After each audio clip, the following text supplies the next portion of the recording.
Thank you for joining us and welcome to the fifth webinar in SCRA's Tech Transfer Tuesday series.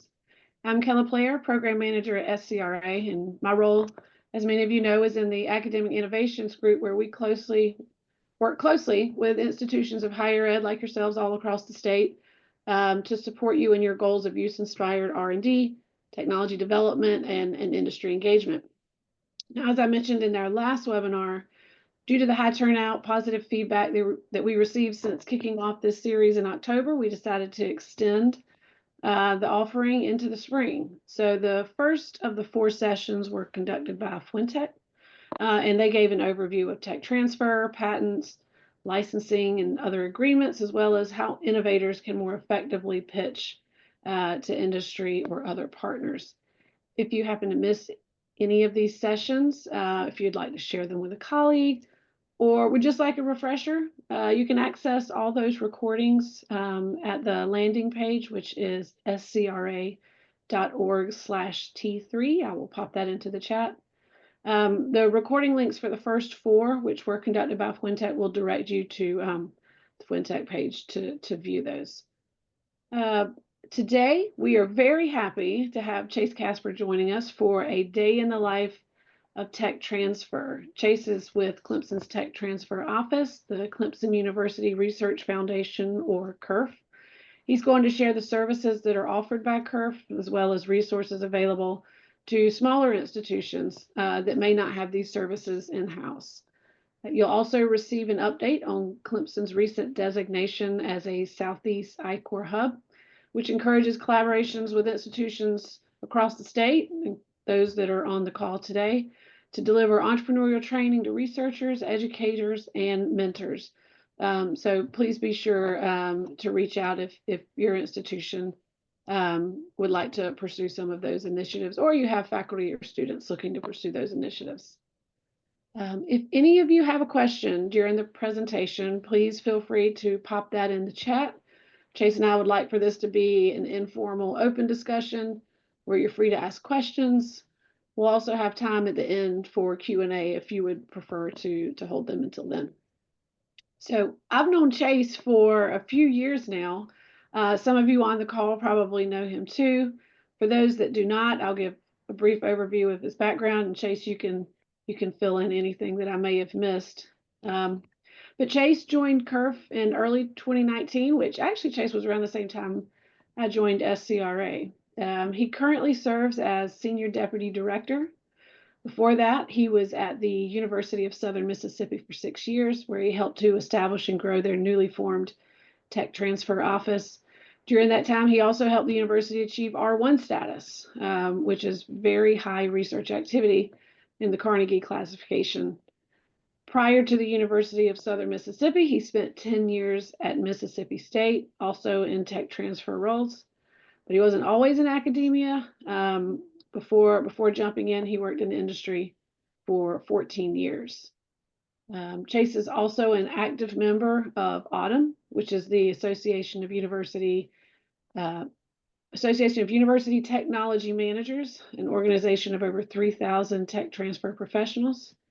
And lastly, Chase, you are actually only one of 2 registered tech transfer professionals in the state of South Carolina. So I honestly can't imagine a person better qualified to lead us in today's discussion on tech transfer, and we really appreciate you being here. Well, thank you, Kella. It's a pleasure to be here, and I appreciate everybody joining in today to participate. I can say it's been a quick 6 years, Kella, and we've loved working with you and SCRA. It's been a wonderful relationship, and I want to thank you for having me on this. When Kella and the team initially asked me to join on to do this, one thing that I would like to mention is that this is a conversation, and I will share with you some insights from my 20+ years in this profession now, and having engaged with other universities, and let it be a venue for you to ask whatever questions you have about tech transfer. For all the years that I've been in it, it's been a very opaque profession. in many ways, despite in recent years that it's gotten a little bit more transparency to it. It's a full contact sport, as we like to say in the profession. And so hopefully we'll demystify some things and talk a little bit about all the things that go into the whole technology transfer process, some of it which Laura Shapi and Fuentech did a very good job of highlighting back in the fall. But just a little bit more background. This is my current visual bio sketch. Every institution I've worked for has been an R1 institution, and it's been each portfolio that these respective universities have had has been very different. Two of them are obviously land grants with some strong ag and engineering background. University of Southern Mississippi was more of a polymer science and ocean engineering research platform with heavy in copyrightable works and creative works in the School of Nursing. So there was a very different flavor for the portfolio and the types of technology and the work and research that was going on in each of these respective institutions. And even between Clemson and Mississippi State, there are some very diverse differences between their respective portfolios. As Kella mentioned, I came out of industry originally. So, and how I even got into this field was I was managing an intellectual property portfolio of 23 business units before I started my academic career. So that was the underpinnings for getting involved in tech transfer. So real quickly, let me talk a little bit about how we do things at Clemson. And so our tech transfer operations are nestled in our research foundation. And so one of the things that our research foundation is it is established maybe 40 plus years ago. But we serve only Clemson University. So we don't offer tech transfer services out to other organizations or institutions. So if you were looking for that today, I'm disappointed. I hate to disappoint you. However, from a networking standpoint, as a tech transfer professional, happy to talk with all of you offline if you have any questions about anything within this presentation. So we actually have a governed board of directors. Our vice chair is the senior vice president for research, and actually all of the entire CURF staff are Clemson employees. So we serve at the pleasure of Clemson, and tech transfer is one of the components that we handle for the university. So if you look at our customers and our services, we have multiple touch points, both internal and external to the university, and many of these are probably fairly obvious. Faculty, staff, and students, and all of the units and that comprise of a university. But also we have a lot of external relationships, obviously industry partners, but also other agencies such as SCRA, local and state and even federal relationships with various agencies. And we've been working very hard to expand our reach into the investor community over the course of time as well. Services, and I'll expand on this in just a few minutes, but obviously we support the research enterprise of Clemson. Technology transfer is one of those major components, and we work alongside our sister units in research administration very closely. But we're very keen on business development and marketing in order to get our innovations out to the public for its benefit. So I dropped this slide in here as just a quick review. And for those of you who participated in the previous sessions with Fuentech, you saw this particular process of what is technology transfer. It starts everything from innovation to what is it that we have, to trying to protect it, to marketing it, and to licensing it, and beyond. And so this is holistically, at a high level view, what the process ultimately looks like.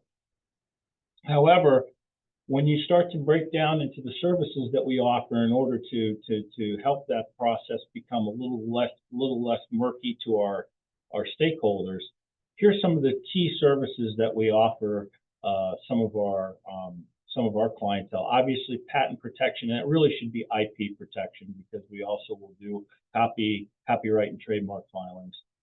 Marketing of those innovations. We're very keen on grant proposal support. for our Office of Sponsored Programs, and we work very closely with our faculty to help them write commercialization strategies and talk about intellectual property within their own proposals.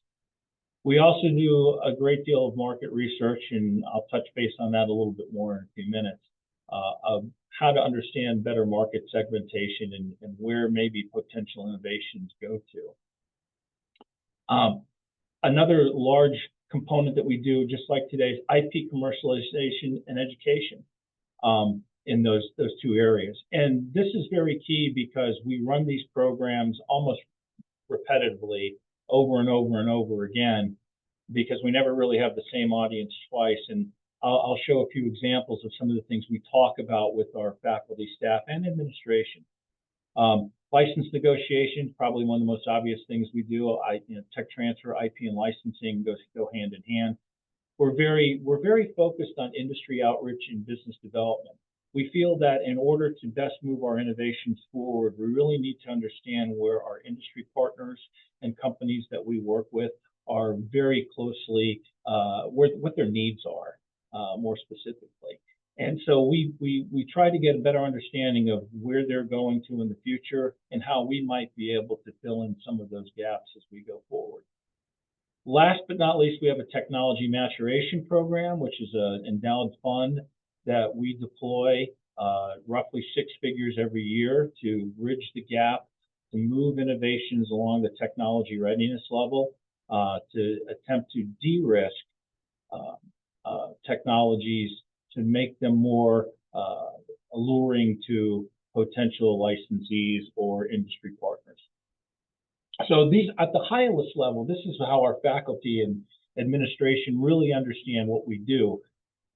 As the case might be with any unit, as those of us are all most of us here are probably university employees, we know that there's other administrative components that go with that. And some of these are the things that are not really heavily talked about because they're not the most popular things to talk about to a broader audience. But some key things that we do, and maybe in light of current circumstances today, one thing that our office does, or our tech transfer office would do, is federal compliance reporting.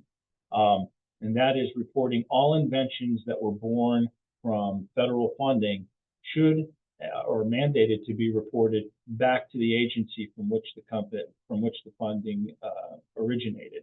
So that's a service that we supply for Clemson University, and we report every invention that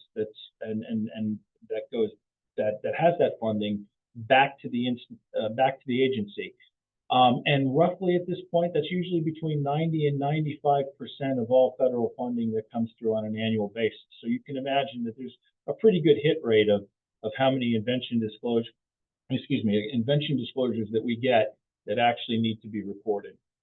There's other information, obviously, that our executive leadership team likes to promote, and that includes data and metrics reporting, all the common things that you see that are high level, which would be how many patents did you get, how many invention disclosures, how many licenses, how much royalty income, how many startup companies, and all those things. And even beyond that, we have a tendency to report not only at a university level, but even at college and a departmental level.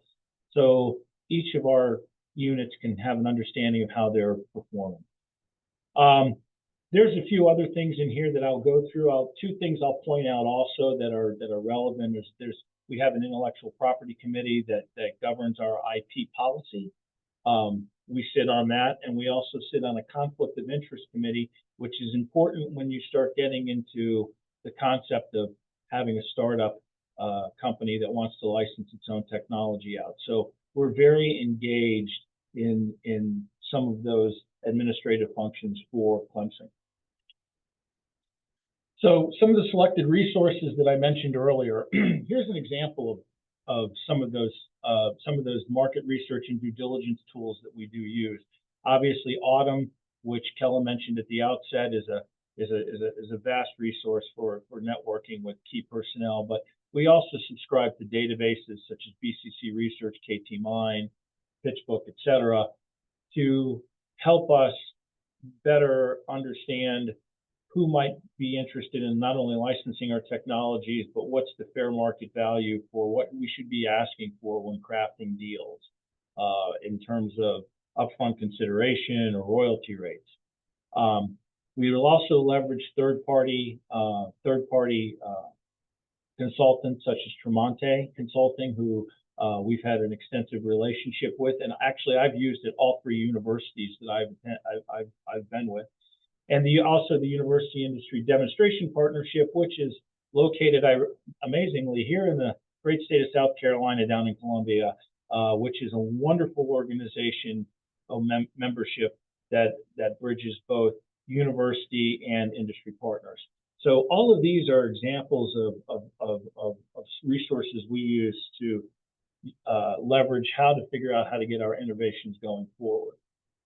Now, in terms of IP commercialization education, these are some sample topics that we go through on a regular basis with our faculty and staff and even our grad students. And we'll actually, in some cases, we're actually in parts of some syllabi of courses as well to talk about things such as IP, how do graduate students factor into the role of research and their contributions to the research efforts and innovation.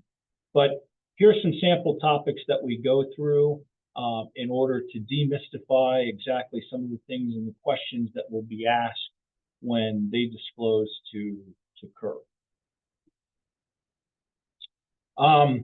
Another thing that we try to do as we go through our understanding our portfolio is to get a better sense of what does a faculty member's research program look like. So this sample quad chart is something that we use to get a feel for what a researcher is working on, who's in their team, what are the innovations that might be coming forward, how these things look in a path going forward, what next steps are there that need to be taken in order to move things forward, what challenges or headwinds might be out there in performing that research, and then also trying to target where the true need is and who might be able to take the research onto the next level, translate it to transitioning technologies or innovations that are born of it. We try to understand this so we can get a better sense of not only the current technologies that are coming out of a lab or a working group, but also where they might be headed, and to keep our eyes down the road to understand what other innovations might be coming out of that lab or working group as well. So there's a whole process behind all this, and I won't read all these things, but in this particular list, you get a sense of some of the questions that we like to ask. And the invention disclosure in and of itself is just really the beginning, because that's the who, the what, the when, the where, the why, how is it created. But we try to get an upfront meeting with our inventing and developing team to understand the genesis of where the innovations come from, ask some more probing questions. And then we start to work on seeing what the innovation team understands and knows about any of the market dynamics or any of the other innovations that might be created by their peers or that are publicly available currently, and where that might be a market opportunity. And we also perform things such as prior art searches, take a quick look at IP, but we also ask the inventors to come in and actually do a presentation for us in order to walk through everything related to their innovation. And those itemized components below are asked in every PowerPoint presentation that we require from our faculty and staff. And so once we walk through that process, we start reviewing that information, and we start to devise what a protection strategy might look like. So do we have a patent? Do we have some copyrightable material? Do we have both? And then we start to encapsulate a marketing plan around that and try to convey not just technical terms, but also in general terms. What is the nature of the technology and in what areas that it might be applicable? And then we start to identify what type of marketing campaign that we'd like to throw around it. And work to see who's interested in potentially licensing it or even optioning it out. We do go through over the course of time periodic checkpoints for updates, and those things include any market feedback that we get. We will present a quad chart that shows how we've marketed it on social media, what companies we've contacted, any meaningful feedback that we get from companies or individuals regarding the technology, and then what maybe suggestions there might be for de-risking the technology and moving it forward, or perhaps maybe it's premature for the market and we just need a little bit more time to determine that there's a space for it. So many of you out there that are in institutions that are not MUSC, USC, or Clemson are part of institutions that probably don't have a tech transfer office. And so Kella had asked me to talk a little bit about if you were looking at creating one for your particular institution, if that were something that was being considered, what would be some of those factors? What are some of the elements that go into creating a TTO? And having done this before, it's a very interesting thing because it's a TTO. While we all of our TTOs across the country have common elements, each one has a unique fingerprint for its own institution. It should be reflective of the culture and of how the university would like to operate. So, you know, again, I talked at the outset about the three institutions. Each one of them have unique portfolios. And even how you address a portfolio is part of how a TTO will operate. But, you know, what are the mission, vision, and values aligned with that align with the culture of your university? Your TTO should be reflective of that. Who are your key internal stakeholders? Personally speaking, faculty are the lifeblood of any of our TTO here. I've always felt that about any TTO I've been a part of, because they're the ones who are they are the true customers, as they are the ones who are truly reporting inventions to you, and so servicing them become a key component in having successful operations. However, I would come back and say you need to be a trusted advisor to both your faculty and your administration, because there are fiscal realities to running a tech transfer office, and sometimes there's difficult questions that arise with regard to things such as ownership, or if there's jointly held innovations amongst institutions, or other factors that may make certain situations a little bit less clear in terms of a path forward. It becomes important that the TTO can be trusted by both the faculty and the administration, servicing them both appropriately. But the good news is that the TTO is actually, if you wanted to resource one, it can be done at a very low or no cost method. And I say that because there are components that are typically pulled from all parts of the university that can assist the TTO, particularly small ones. And I would mention that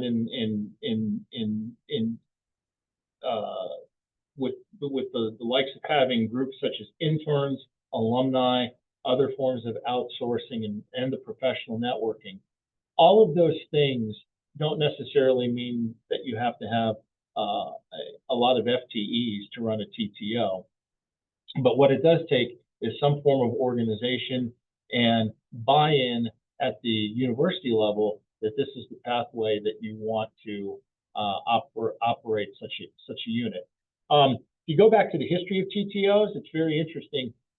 When Bayh-Dole first came out, which was the act that started universities owning intellectual properties, which you may recall from Fuente's discussion, you know, everybody came out of the sponsored program office, and that's where TTOs originally came out of. So it's not unusual for a TTO to spin out from already existing resources within a university. The question really becomes is the creation of a TTO an intentional step for your institution? So quick word about Autumn. Autumn is a wonderful network of technology transfer professionals with a wide variety of membership packages, including those for students, which I think are as low as $50 memberships. They are individual memberships, and the resources that are available in Autumn are copious. Obviously, the networking, which I've hit on a couple of times today, but there's online communities, member directories, webinars, survey data, online data databases, best practices manual, and just so much more. And there are memberships that are catered for each type of professional within your office, whether it's a tech transfer professional, an administrative professional, or a student. So I encourage you to take a look at Autumn. It's available at autumn.net. The URL is very simple, and check out what they have to offer in terms of membership.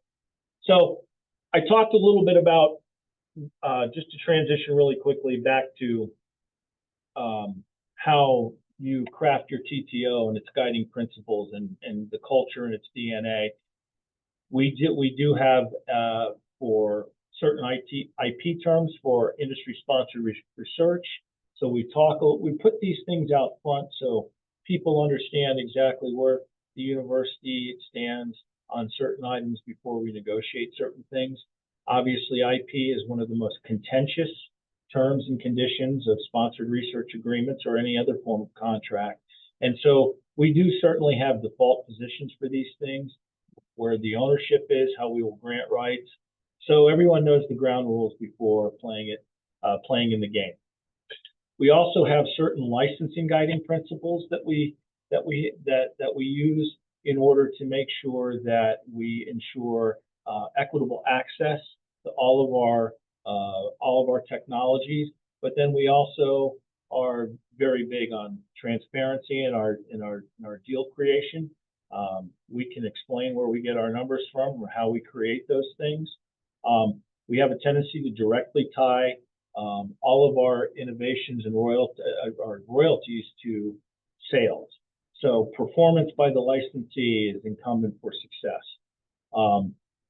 And then we also like to make sure that we have a strong set of milestones in there. We also remind people that we are a public institution as well. So there are certain state laws that we can't navigate around, but we like to let these things be known up front so it prevents hiccups from happening down the roadway. Last but not least, certainly not least, we're very honored to have been a part of the creation of the I-Corp Southeast Hub. And so Clemson and many of these members that are in this hub really started working together in collaboration 2 years ago. And this effort finally paid dividends in last fall. We've got the hub up and running officially on January 1 of 2025. And we've started work on standing up the hub and the governance structure that is behind it. You can see the universities that are in there. 3 of those institutions are NSF ART awardees, and that would be Alabama, I believe, UCF, and Clemson. So there's been a great deal of success with NSF, with these institutions. It's a team that is working very closely together, talking daily on trying to stand up curriculum for the Southeast Hub. Also includes Puerto Rico as well as one of our members. So I-Corp, if you are not familiar with it, is a program that has been designed to help accelerate the commercialization of innovations. And this 7-week curriculum has been around for a better part of about 12 to 13 years now. And the big component of it is to highlight customer discovery. And this is the big thing when it comes to innovations is, this is wonderful, I've created something very useful, it's better, faster, cheaper, whatever you've determined that it is, but now who's going to take it?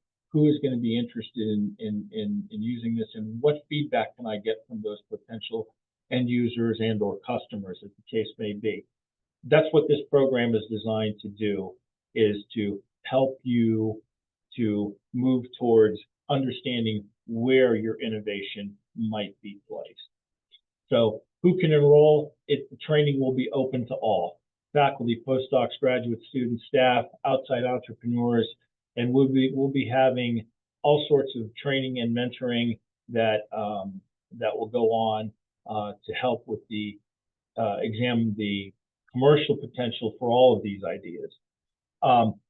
I would also say, for any of you who may be mentors, or if you have people who are interested in being mentors or being members of teams, please reach out to me directly. We are creating a list of all of those throughout the Southeast, so we can have multinodal engagement amongst all of our partners. So the other thing is, I mentioned that there was a 7-week curriculum, which is really heavily based in the national cohort. But we have in the Southeast Hub essentially a continuum of programs starting as just an info session, which might be 1 hour, all the way to a workshop, to a short course, to local I-Corp courses, to regional I-Corp courses, all the way up to national I-Corp programs. All of these particular programs are designed to be a stepwise progression to get to potentially a new venture launch. And we're even contemplating, and I believe is in creation now, is post-national cohort programmatics for those who graduate from that and decide to move forward. So regardless of what your experience is, regardless of where you are, we will likely have a session for you available within the hub, here also in the state of South Carolina as well, for you to come find out more about this program. And I will be making my way with my team throughout this state to recruit to those of you who might be interested in it. So please pass that word. I know that SCRA and Kella are also involved in helping me identify those folks in the state of South Carolina who might be interested in this. So, please reach out to us with any questions. I will share with you as a final shot is one of the things that as part of that curriculum for the national cohort and the regional cohort is what's called a business model canvas. And here are some of the very things that you will be able to start to explore, learn, and leverage as you go through your journey in terms of innovation to actual commercialization. So these will be key takeaways for you and your team as you take this journey. So it was really quick. That was great. So Chase, just you mentioned about needing mentors for I-Corp. If anyone has suggestions for that, for the institutions on the call. So if the school itself, or they have faculty innovators that might be interested in engaging in the I-Corp program, they should just reach out to you. Absolutely. Okay. And I will be able to guide you as we're getting our mechanisms set up and through our website and the applications processes that capture all that data. We're still doing it. We're still getting those set up. We're very close to finalization, but please reach out to me directly. There's my contact information, which is on the screen, and I'll be happy to guide you. We might be a little bit slower than normal at the outset, but we'll be gaining speed as we get through the next days to come, as we start to launch certain components to our programs. And I do know that that almost the full calendar of events are starting to be populated throughout the Southeast Hub for this year alone. So, and there will be events here in the state of South Carolina. So we'll certainly keep you posted on all that. Okay, great.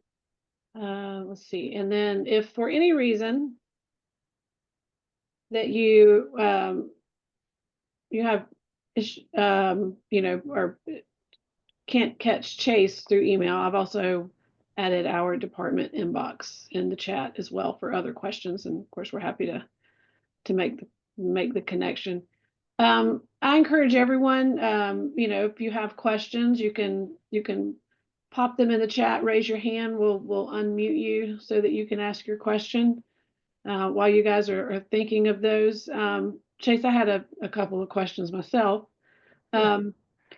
While at the University of Southern Mississippi, you helped to stand up, a newly established tech transfer office. And what would you say were some important considerations or some groundwork that really should be in place prior to pursuing an initiative like that? So that's a great question. And so the first thing is understanding, number one, what does the university want to achieve in terms of what that tech transfer office should provide to its faculty and its administration. And when you have those first few desired outcomes laid out, then the next step is to understand what's in place at the university and who's capable of helping you out, not being duplicative of things that are already going on, but understanding how to plug and play and assist certain functions of a TTO into the existing framework. And that takes time. It takes socialization. Probably spent the first 9 months just meeting and greeting and getting a good understanding of what we were doing at USM and how we were doing it. And then after that, it's sort of a repetitive processes of not over promising things so you don't underdeliver, but making sure to be an active listener and truly being understanding as to what the end game of not only the institution is, but I really can't echo enough. What is the faculty's desire to do with their research? And not all faculty want to be, engaged in startup companies, quite frankly. Right. Some do. And having those conversations about how to navigate those waters within a university become, I want to start up a company. Great. That's not a problem filing an LLC in the state of wherever. It's another story when you start talking about conflict of interest and making sure that that's transparent to the university, and making sure that you're doing the administrative things that need to be done in order to satisfy the institution. And those things are sometimes easier said than done, quite frankly, and require some digging. And then the last thing I would say is a lot of patience. You're building something. The long-term effect of it will be great. It took probably 5 years to stand that office up when it was all said and done with. And it's performing quite well now. Right. And so then maybe follow-up question, taking a step back from that. For some institutions on the call, they might not be ready to take that step to really stand up a true dedicated tech transfer office, but they would like to support technology development and the entrepreneurial pursuits of, say, their faculty or their students. So without that dedicated house of resources that Clemson, USC, MUSC have in the state, what resources are available to provide the support? Because you mentioned some requirements around conflict of interest. So tapping into external resource partners to provide some of those services. Mm-hmm. So yes, there are, so obviously there's third-party consultants that are out there who can help you take a look at that. But I would also say, though, depending on where you're at, and I'll just make this offer. Look, the tech transfer professionals we're all very close. TTOs all know each other. For any of my MUSC and USC colleagues that are on this call, we talk. So, but we know TTOs from all over the United States as well. And so it's a fairly close fraternity. I'd be happy, I just offer this out there to my sister PUIs in the state. Happy to, field any questions that you might have and be, a good ombudsman for the profession.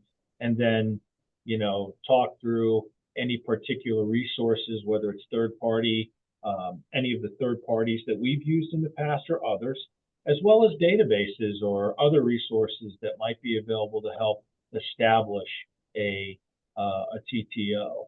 And I think that's always a good step for any university is to, hey, what are other people doing? Right. My door is always open for that, and I'm happy to field any questions with regard to that. Okay. Speaking of that, Kelsey, do we have any questions, any hand raises that have come through yet? Yeah, it looks like we had one.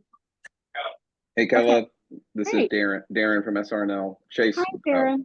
really love this presentation. Thanks for walking us through all the details. I would love to know a little, like on the metric side, how many inventions y'all have a year, sort of average numbers. How many does a tech transfer professional handle throughout that process? You guys convert to provisional or non-provisional? Do you have a targeted number? Those kinds of things, and then maybe how long it takes to end up with a license of the technologies. Do you see that being a 6-month process or 2 years? Or I know it varies, but you all have kind of back pocket numbers related to all these areas. No, that's a really good question. So right at Clemson right now, we ended last year with approximately 75 disclosures, I believe, give or take a couple. We average roughly 60 a year. We're very judicious about how we patent. So we rely very heavily on our upfront due diligence to determine whether or not we go for provisional to, provisional or non-provisional stage. But I would tell you that for the sake of time, Darren, if you want to talk offline, I do have some rules of thumb that I've used in order to answer many of the questions that you have. And the only thing I would say is some of those things I need to qualify a little bit because just for the sake of time today, for example, you talked about case managers. Probably a case manager or a licensing associate can handle about 25 new cases a year. But I've also known professionals who handle, my first portfolio was 225 cases at Mississippi State. So, then the question becomes is when you triage your portfolio, what's active, not active, and just what needs to be, unfortunately, maybe let go of. So, but there's a lot of rule of thumbs out there for the questions that you ask, and I'd be happy to talk to you offline about that. Great, appreciate that.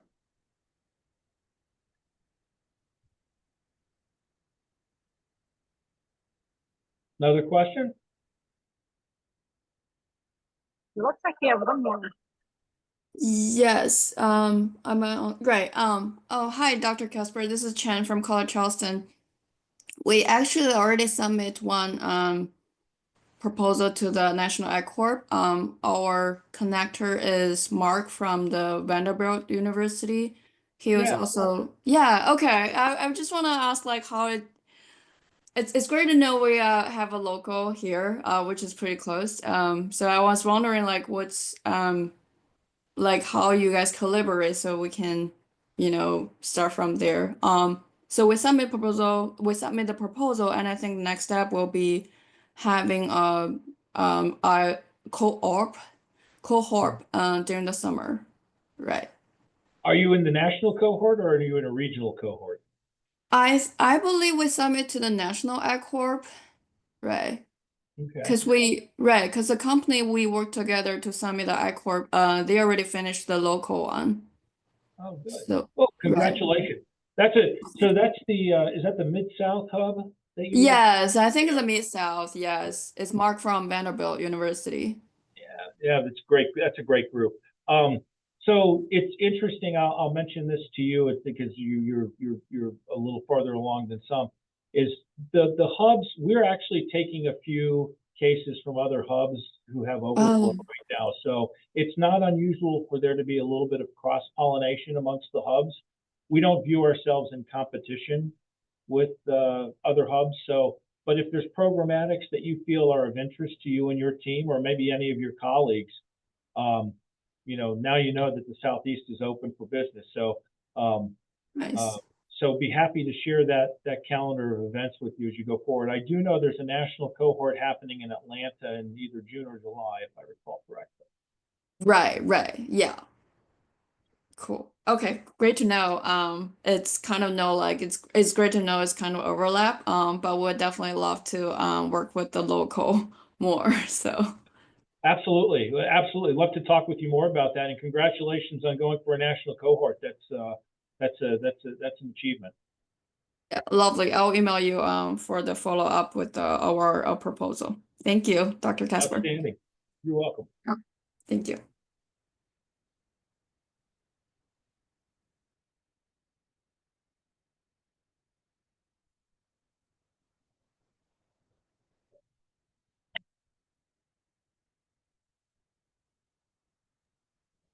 Kella, are you on mute? I am on mute. Thank you. All right. Yeah, so I don't see any additional questions coming in right now. So I had a follow-up to Darren's question, actually, when he was asking, you know, about metrics, so invention disclosures and such. To get to invention disclosures, you know, you need to have that increased activity for R&D taking place on campus. And are there any considerations with respect to federal reporting that are tied to, you know, this increased funding that may be coming in to support these activities? I-Edison requirements. So, well, I think that if I'm understanding your question specifically is well, with regard to I-Edison requirements, that is just essentially a part of the term and condition of any sponsored research agreement that will come through from a federal agency. At the outset, the sponsored if you had no TTO, your sponsored research units should be handling that for you. A TTO will take that responsibility on, as they'll be more familiar with the reporting requirements. Interestingly, in the past 2 years, there is now a reporting mechanism for the actual reporting commercialization activity of licensed innovations to of those particular federally funded innovations. So you, or I should say not you, but TTOs are now responsible for collecting certain data to push back to the feds, and regarding what is there's a series of questions, not just one question. It's a plethora. So what's interesting about that, and it's got the profession a little bit watching it more closely, is we're going to have to ask our licensees to provide certain data to us so we can appropriately report it back to the federal government. But we will have made that clear on the front end before cutting any licensing deals. So it becomes a little bit more tricky going forward, because you really do need somebody who's a dedicated professional in that space if you don't want to have problems with compliance with the federal government. All right. Kelsey, any other questions coming through? I have not seen any. Okay. So going back to Darren's question about federal funding, one good metric that's a good rule of thumb to use is that many institutions will use is they'll come up with a baseline number for how much R&D expenditures or how many R&D awards they've gotten over the course of time, and they will determine how many invention disclosures spawn from those R&D dollars. So that could be X million dollars over the course of a year is equal to one invention disclosure. And that's a good barometer for how well you're performing as an institution in terms of invention disclosure creation. So it varies from institution to institution, and it's something that you can easily go back and calculate if your university is actually tracking invention disclosures. And if you don't have a TTO, my guess is going to be it's either going to be your Office of Sponsored Programs or your Office of General Counsel. Okay. You mentioned that faculty are, some of your most important customers in addition to the university administration. Can you think of any policies that encourage these faculty to want to pursue these type of initiatives around technology development? A great question, Kelly. So at the heart of, and I mentioned it I referenced it in my presentation, was Intellectual Property Committee. So your university should have some form, or most likely will have a form of an intellectual property policy. And those intellectual property policies have a tendency to discuss any distributions or share of royalty income with faculty when those are licensed out. And every university has a little different bend on them, but typically there's a percentage of the share of royalty income goes back to the faculty, and then it gets distributed also to the institution in whichever way the institution sees fit to apply it as well. Additionally, with that though, obviously money is the first thing we all think of when it comes to incentivization, but I think the other thing also that needs to be highlighted is your promotion and tenure guidelines within your institution. Mm-hmm. Are those things conducive for innovation, commercialization? Do they support your desire to have a startup company? And can you be measured by those things? And obviously, our faculty are publish and perish. I think we all know that those first 6 years of making a promotion and tenure walker, very busy and can be very trying for the newer faculty. But we've also seen that it's the tenured faculty who have a tendency to be able to have a little more latitude to continue to innovate further. And so that if we can do a better job as institutions broadly to recognize patents and startup companies or innovations reflected in that measuring stick called promotion and tenure, I think that goes a long way towards helping those who might be interested, cross the line into actually having more action. So all of it also is dependent on the culture of the institution. Clemson is very, so far been very supportive of faculty-led startups and entrepreneurship. We just opened a Clemson Launchpad, which is a collision space that's right downtown for faculty, staff, and students with many entrepreneurial programs with it. And CURF works very closely with it. And so, it's fostering that culture of innovation and entrepreneurship that you're really looking to do. Policy starts it, but it also requires, intentional action as well. So that would be my 2 cents. Okay, that's great. Yeah, I love the idea of tying that tenure track to these type of initiatives as well, to really kind of spur that innovation on campus. All right. If there's still some time left in the meeting for probably a couple more questions, but for now, I'm going to pause and say that our next webinar is scheduled for March. Oh shucks, I drew a blank. March is the third Tuesday in March. March 18th, I believe. March 18th, yes. I was thinking 18 in my mind and I didn't want to say the wrong thing. But you can go to the landing page. I just entered the website in the chat. It's scra.org/T3. And you can register for that webinar, and we will be featuring 3-phase SC, to talk about how to access SBIR and STTR funding. Again, 3-Phase is a service that is free to South Carolina-based startups. It is supported by the South Carolina Department of Commerce to help our companies here in the state receive more of these awards. So they assist companies all, beginning with registration, pulling together the proposal, the budget, submission, and then of course handling any requirements, reporting requirements on the back end. So please be sure to register for that and tune in.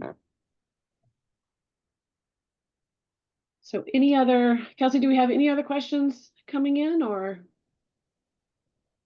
is the chat? I have not seen anything come through. All right. Well, on that note, Chase, thank you. This has been great. Very, very good information, and we definitely appreciate you taking the time to share it with us. Well, thank you, Kella, and I thank you, SCRA, and the whole SCR team for having me today, and appreciate those who chimed in. Feel free to reach out to me with any questions. All right. Thanks, everybody. Have a great day.